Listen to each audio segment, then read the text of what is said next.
most everyone on the stage was aligned that we need to take a much harder stance with Putin. And the fact is, we need to let people know that election interference is an act of aggression, hostility, and that if we have creditable data that they're hacking our democracy again, we should respond very, very aggressively. Anybody who knows Washington, the people that get things done are the people that know how to build coalitions and relationships that are bigger than even just one party. We're not going to be able to move this country forward in the way that we need to do the big things on climate change, the big things on driving down prescription drugs, even infrastructure, broadband access, environmental justice, all of these things necessitate a person that can build new coalitions that don't exist right now. And hey, that means fighting hard in campaigns. If I'm the nominee, I'm going to go to states people won't expect me, because I know we got to pick up a Senate seat in Georgia, a Senate seat in North Carolina. I'm going to go all over this country to build the Democratic Party better than anybody, but you have to have relationships across the aisle ultimately, and I'm good at that. It's what's made me an effective senator. It's what's going to make me an effective president. Donald Trump's behavior on Twitter that is threatening the lives of human beings, and he therefore has lost the privilege, and Twitter needs to take his account down.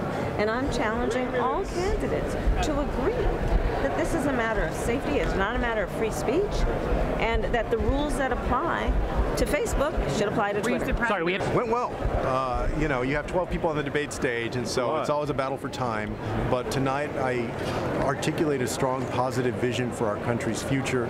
We talked about some important issues. There are some important issues we didn't get to, whether it was housing or immigration or other issues. I hope people have seen from the very beginning of this campaign, my campaign has been different.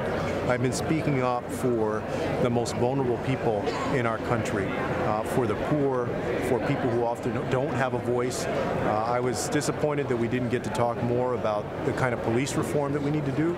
I brought up the case of Tatiana Jefferson in Fort Worth. I was surprised that the questioners didn't bring that up, because that's the kind of issue that we should be addressing.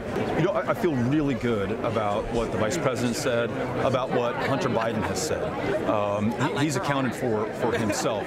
The problem with the question as posed during a debate like this one is it suggests an equivalency that is absolutely false and not there. Hunter Biden broke no law. Donald Trump has broken several laws. Some of them he's tried to cover up by lying to investigators, by putting the reconstructed transcript on an NSC server. Others he's committed in broad daylight, like asking China to dig up dirt on Joe Biden, perhaps in exchange for more favorable treatment in a future trade deal. I wanted a chance to try to introduce myself to a bunch of people who don't know me, to try and explain why I'm running, a little bit about who I am, what I think, why I think America has such a bright future. And so if I was able to do that, then I'm thrilled.